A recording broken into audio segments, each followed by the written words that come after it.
here we're going to look more at solving quadratic equations using the quadratic formula.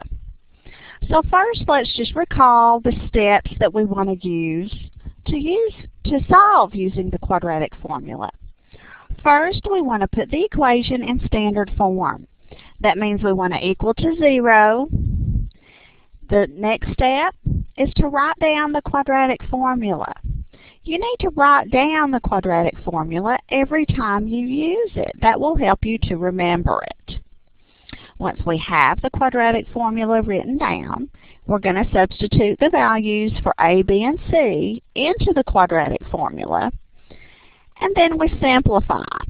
This simplifying step can be fairly tedious, so we've got to really be careful to watch out for careless mistakes during that step.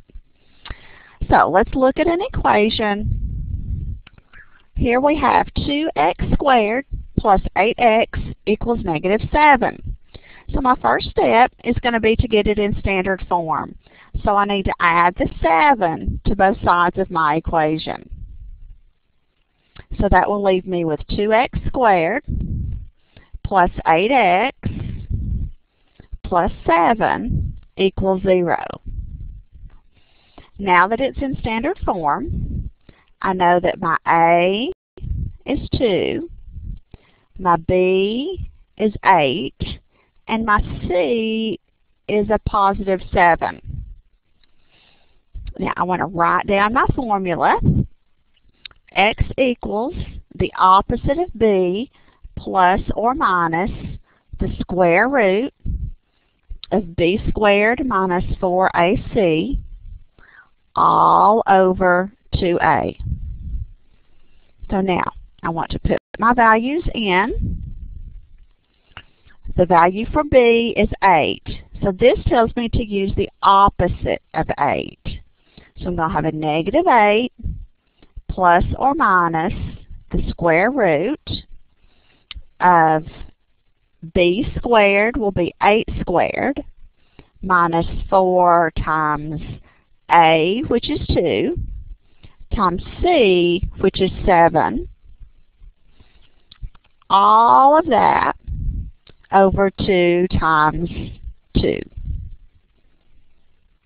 So now I just have to simplify this. I need to do the work under the radical. So let's see, this would be -8 plus or minus the square root of 8 squared is 64. Then I have 4 times 2 times 7. So that's the same as 8 times 7, which is 56. So I have minus 56 all over 4.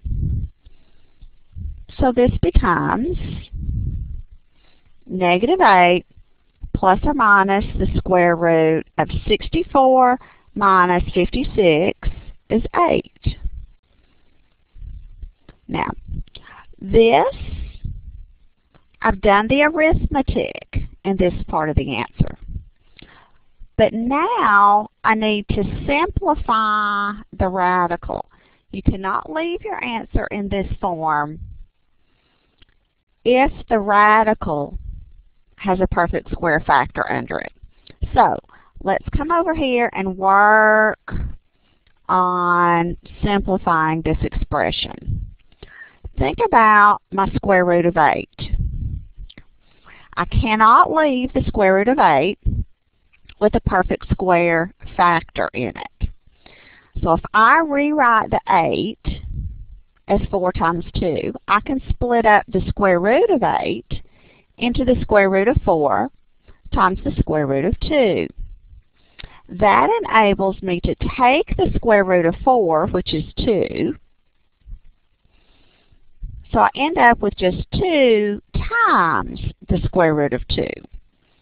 So I have -8 plus or minus 2 times the square root of 2 over 4.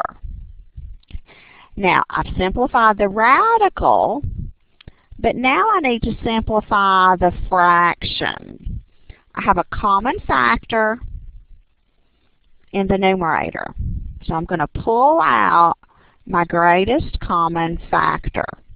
My greatest common factor in the numerator means the greatest common factor for -8 and 2. So that's going to be a 2.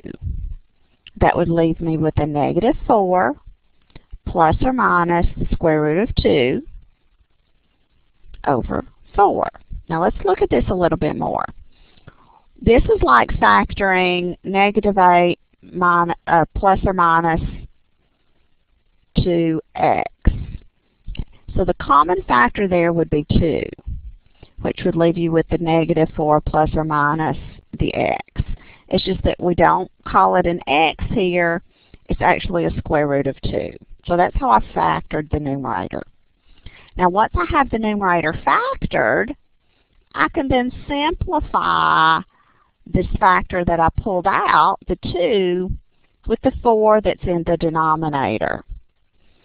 So each of these share a factor of 2. So when I remove a factor of 2 from both, I end up with -4 plus or minus the square root of 2 all over 2. And this would be my solution.